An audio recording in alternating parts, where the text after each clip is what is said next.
Welcome to a true spiritual adventure story like the world has never known. Volume 2, Rise of the First World Teacher, with your host, Dr. James Yogi Weldon. Good morning, this is Dr. James Weldon. Today I'm near Asheville, North Carolina, Earth Day Festival that I'm speaking at, and I appreciate you taking a moment to hear a little bit more about my adventure, spiritual adventure. This is my second book, The Rise of the First World Teacher. Think about the earth today. Think about how you can make it a better place.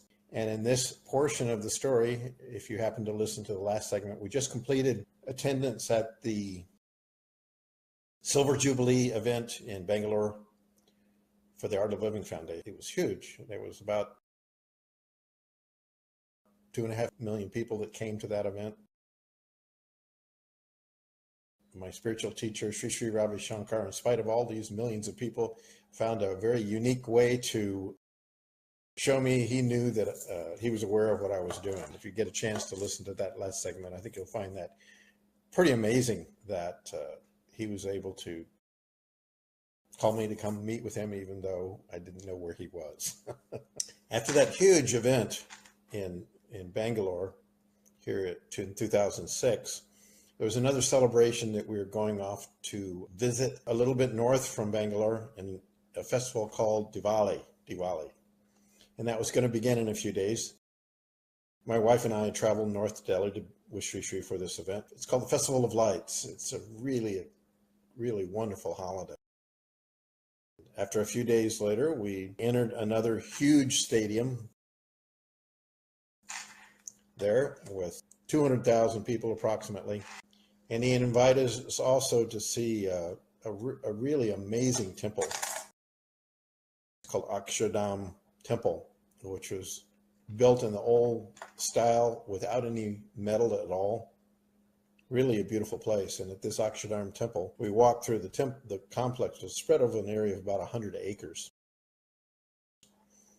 on the banks of a very famous river in India called Yamuna. The whole campus is adorned with incredible water bodies and flowing everywhere, colored fountains. One of the most beautiful temple I had ever seen in India, and this is outside of Delhi. The whole area is classical Indian architecture and was built entirely without any metal at all, based upon the ancient Vedic construction principles. Even though they had that at the facility, they had a huge IMAX theater.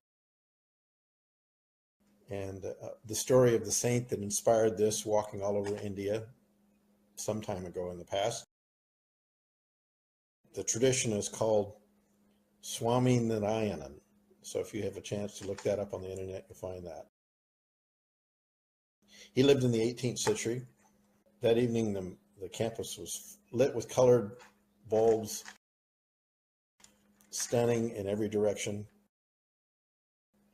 And the main structure at the Akshardham Temple was built of this yellowish sand, and it took nearly 2 years to put all the blocks in place. Very tall, about 140 feet high, and houses a massive statue of that yogi, that enlightened yogi that walked temple in the 18th century, Swami Narayanan. He wanted us to meet the head of that order, which we did, and many other dignitaries at that event after that huge Diwali. So a day later, we were off to Rishikesh. Riding through the countryside with some of our friends. You know, my wife and I had been trying to go to Rishikesh for a number of years, and we'd asked Sri several times to take us there, but it just never happened. And we tried to go there on our own 2 years back. We were teaching some programs there, and there was a huge event there in India with some 25 million people. Tremendous festivals that they have. He didn't want us to go to that one either, but he said, I'll take you there someday, to Rishikesh. So now it was happening. Rishikesh is considered to be one of the holiest places in India, amongst many such places that country has. And I'd actually heard of the Maharishi Mahesh Yogi, my couple of teachers before Sri, Heard him speak about Rishikesh as the Valley of the Saints decades ago. And it's located in the foothills of the Himalayas where the sacred river called the Ganges first flows down from the mountains.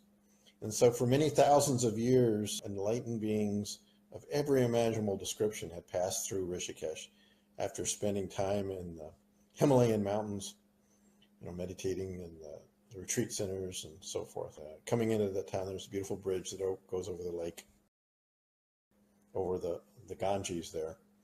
And the event that he was holding, one of the first healing and blessing courses, where he taught us how to do healing and blessing. So that river Ganges comes down from the mysterious heights and small streams from the highest mountains in the world, stretching from China to India. And in this whole region, there's literally thousands of retreat centers, opposite holy spaces along the route of the Ganges. And it's said that when an enlightened being lives in any place, a portion of all of their merit and high consciousness that they've accumulated actually remains in that place. They pass, perhaps it remains in that spot. And really, in truth, it's also the subtle beings that I've spoken about from time to time also come to dwell in these spaces, because our universe is multidimensional, and over time, the space, the land, the buildings, and all these special places really become sanctified, and the energy remains there. This is what the name Rishikesh comes from, the valley of the grace of the rishis, the seers. And when such beings pass away, their merit, which is really the true wealth that they've accumulated, can remain. And I did talk about how through some mysterious law of nature, when they pass away, that merit is redistributed via cosmic law to relatives, disciples, and those that love and have.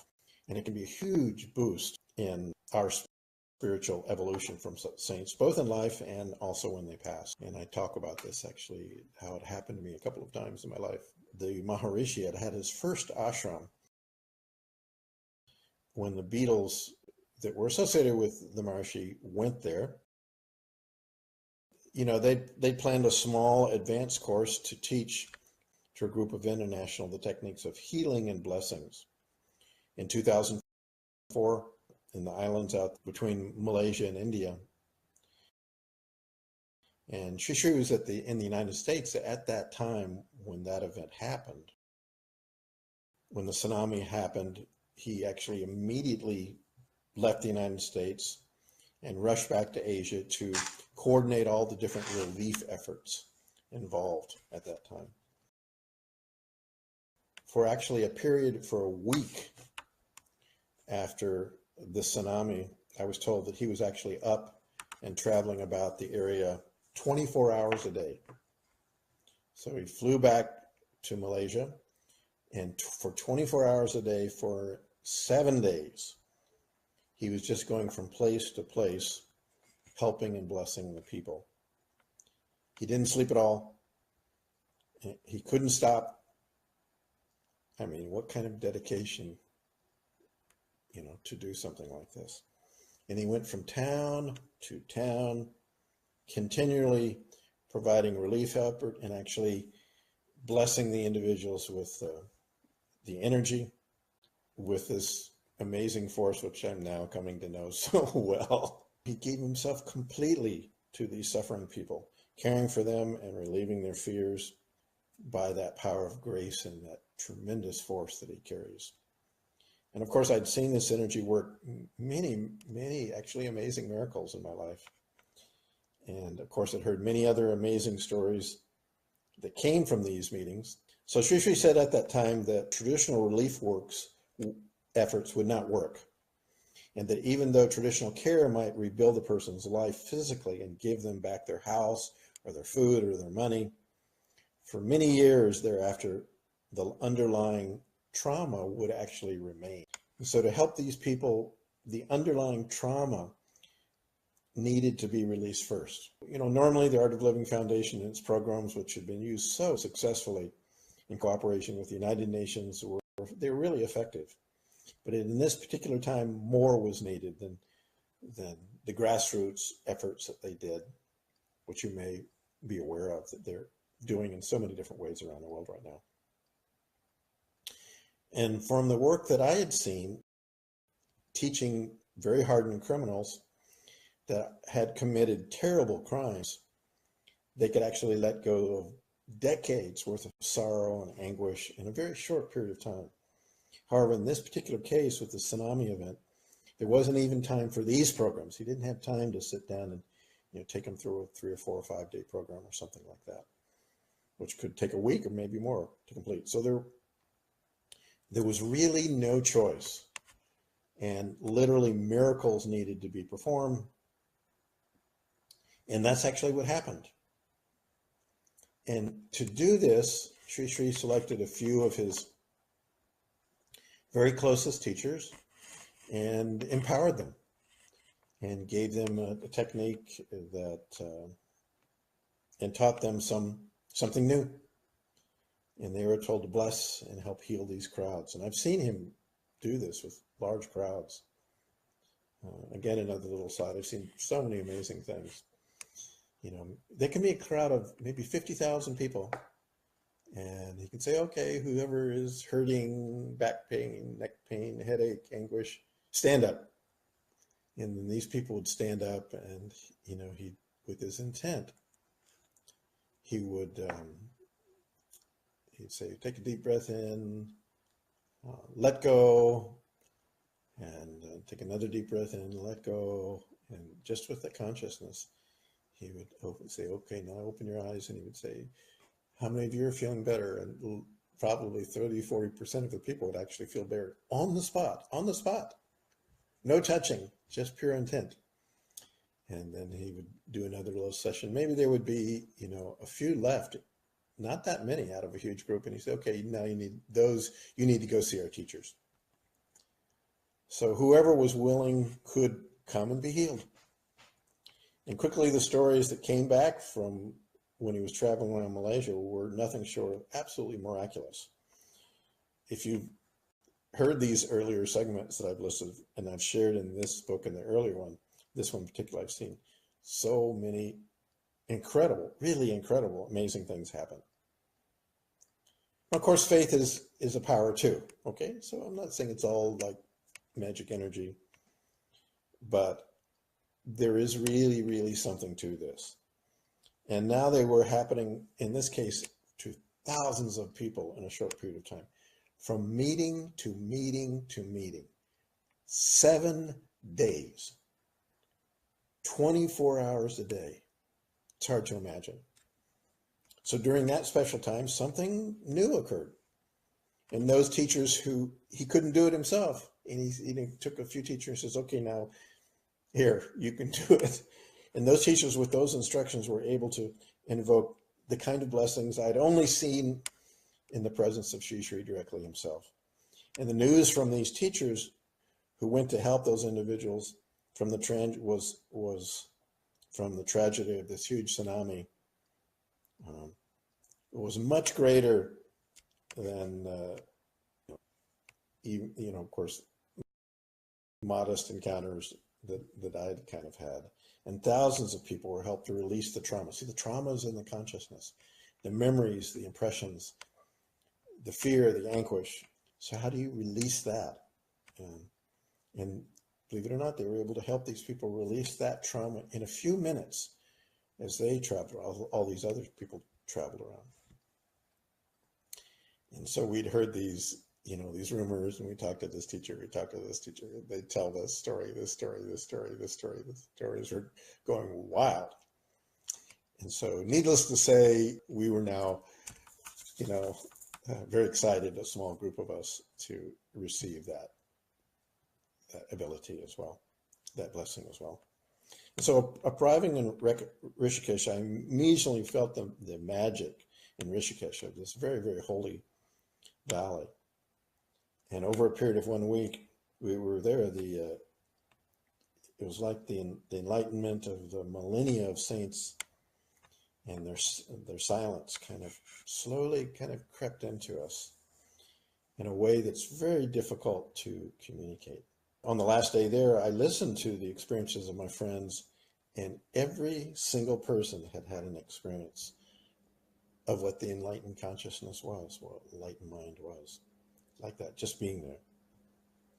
And in that at that time, it was like self-realization was abundantly obvious to every one of us that were on that small course there. And of course, it was really great to be by the Ganges there at that time.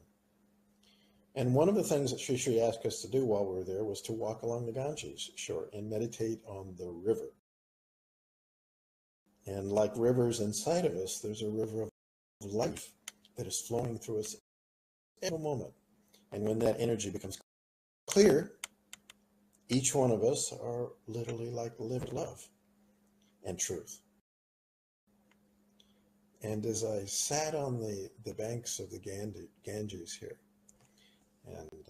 and looked at that river, which had been flowing there for literally millions of years, I saw that the river was always the same, yet at every moment unique and different.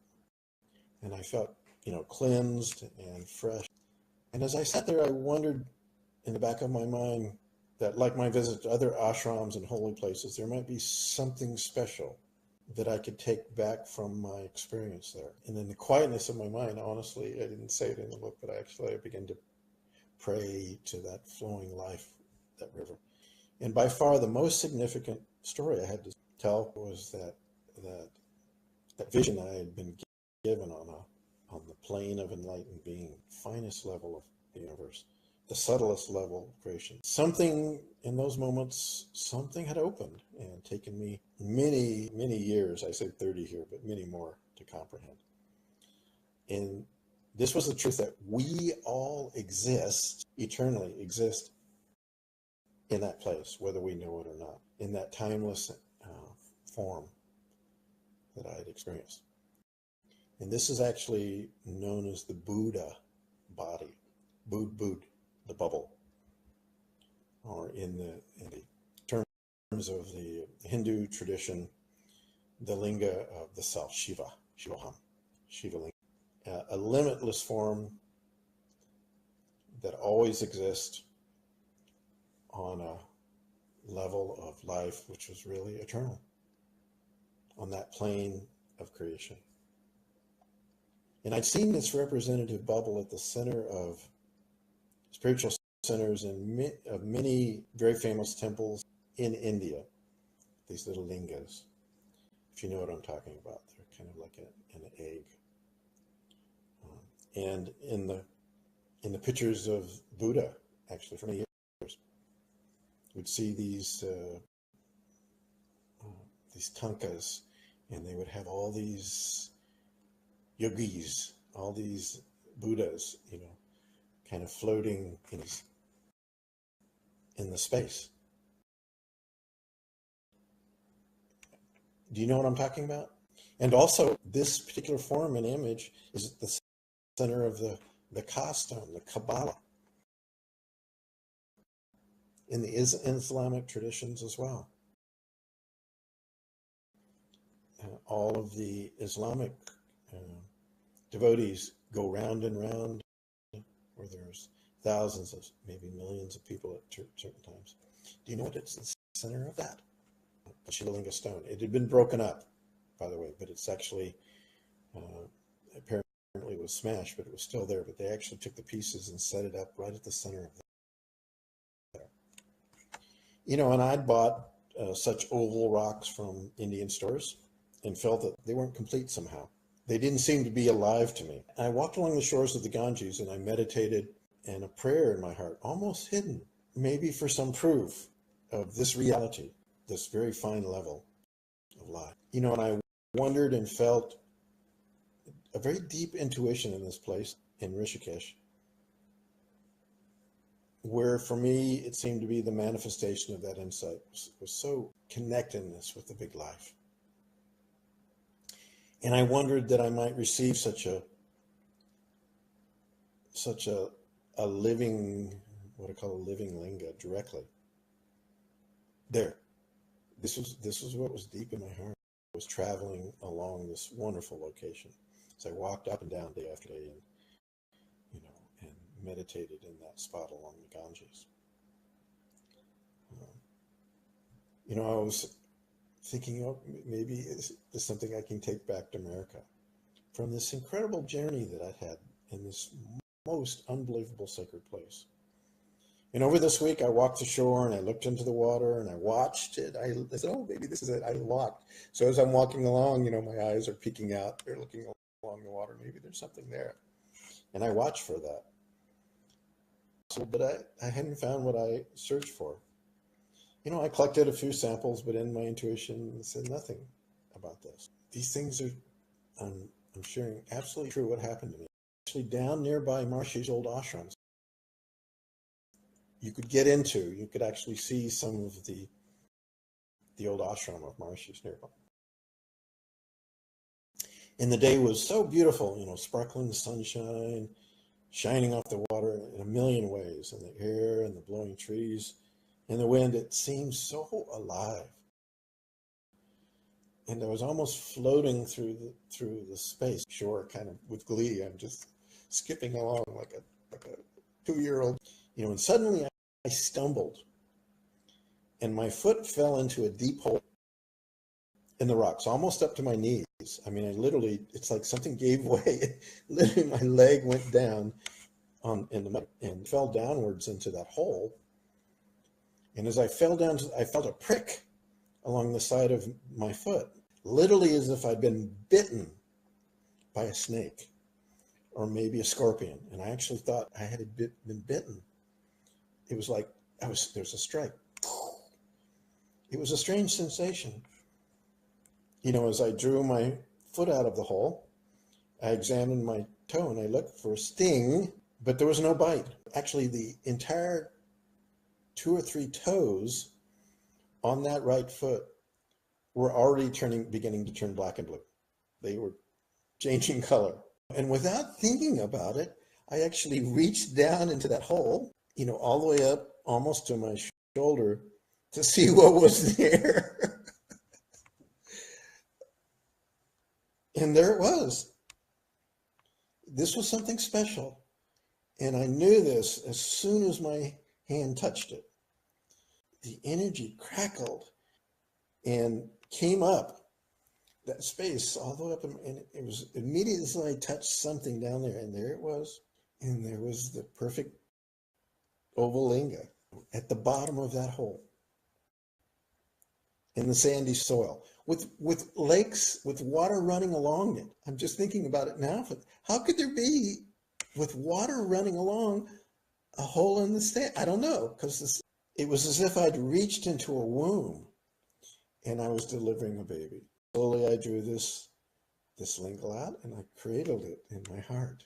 My subtle perception, it looked like a miniature sun radiating brilliant white lights in all directions. And it measured perhaps 3.5 by maybe 2 inches, like a little dinosaur egg.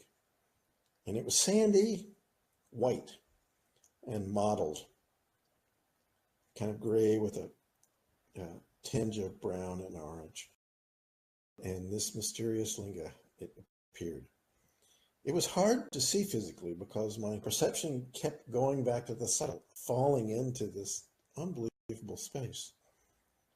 And it really was like I was holding a tiny star, and my hand radiated and pulsed with the energy, and I kept on being drawn back into the beam and life. I was just so astounded. I immediately went to find my wife because I'd been talking to her a little bit about this idea, because I was so excited about this gift that somehow I'd received from Ganga, from Ganges, divine mother energy.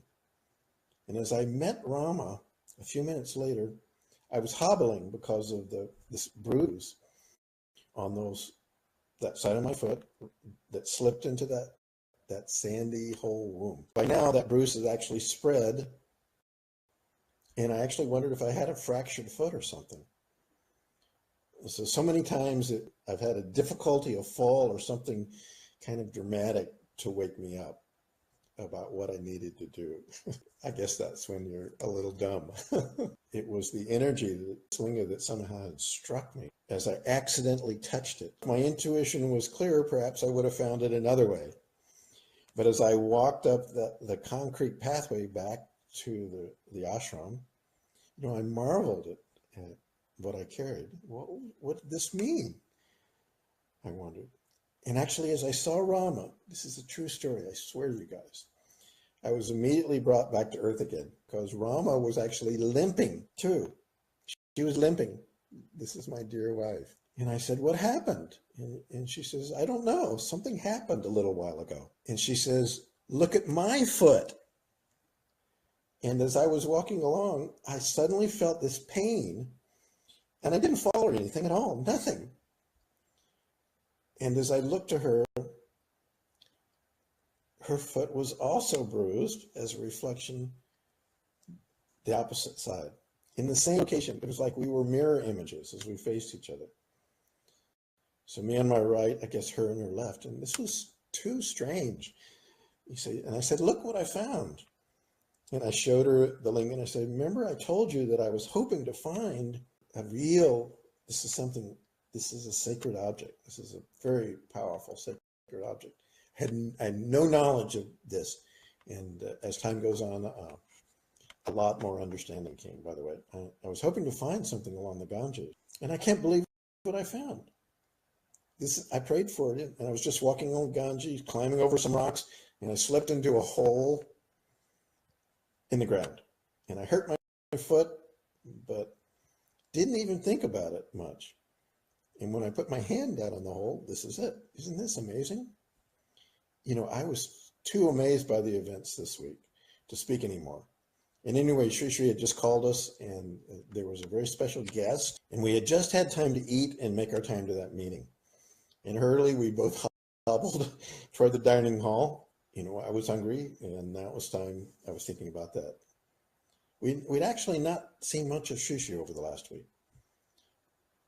And he told us why. He said, what needed to happen here could not happen if I was physically present with you all the time.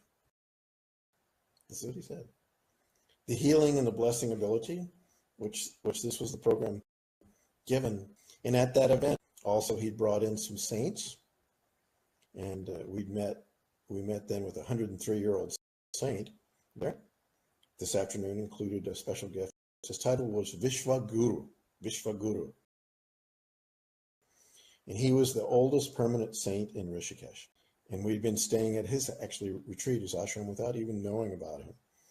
And at 103 years old, he was quite a treat. I chatted with him briefly about this amazing event that had affected me so deeply in 1976, and he got it immediately. He nodded and listened to my story, and then invited me back to come to his ashram. Consider this place your second home. And so over the next 45 minutes, Sri, let everyone to share their experiences of the last week. And everyone had some kind of clear enlightenment, I would say, experience. It was the first time that I had heard him ask about experiences.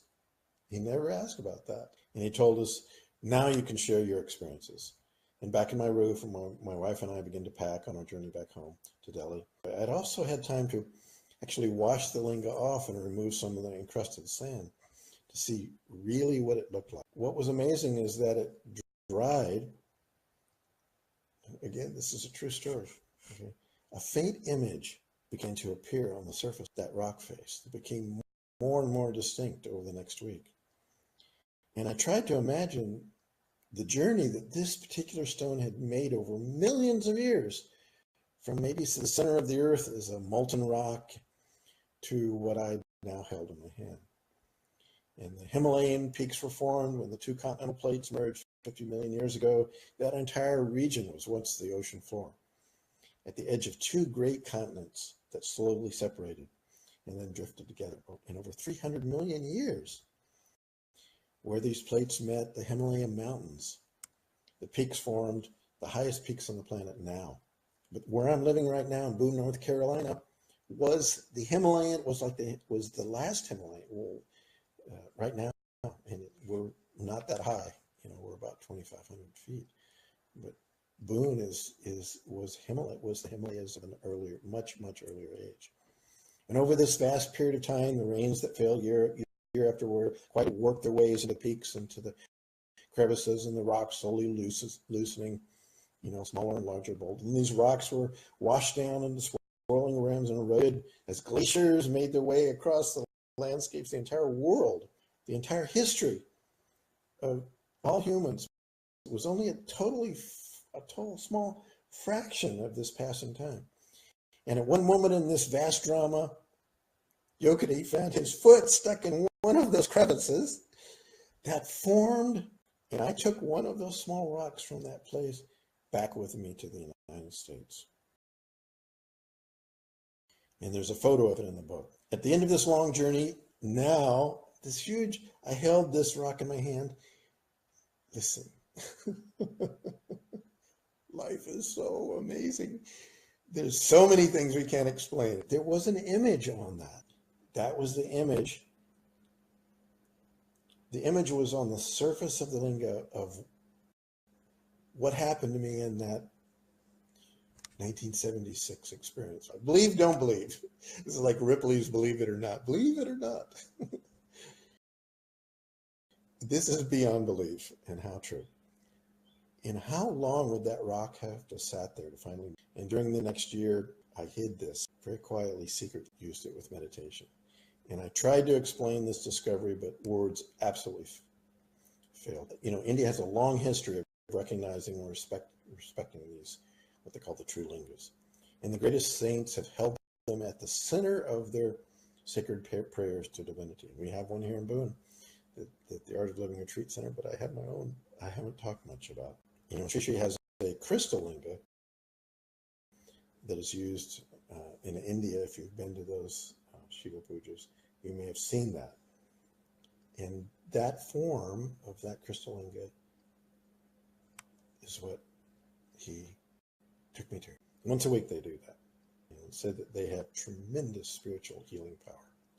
In all the temples in India is where millions and millions of people visit. You know this, all of you, that India, just to see and be near these powerhouses. And there's a whole tradition around them and a whole series of pundits that, energize them to receive such an incredible gift this way after, my prayers, meditating in Rishikesh was unbelievable. So I soon began to appreciate how powerful it was, because as I went to different meditations and chanting events in Boulder, I hid this back for a number of years and watched how this subtle energy would flash out and bring the energy up quietly. No one knows what was going on, and I would see again and again with amazement how powerful the energy would flood out during intense time. And I believe that there is a special destiny.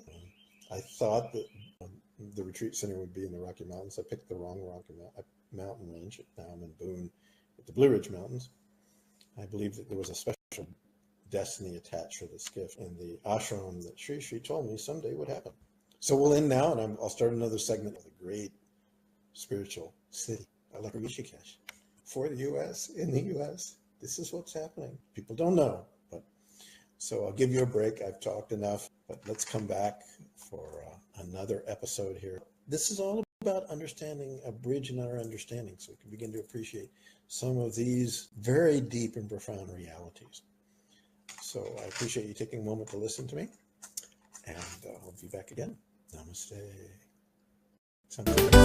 Thanks for joining us in our YouTube channel, books, podcast episodes on living the enlightened life, and autobiography with your host, Dr. James Yogadhi Weldon.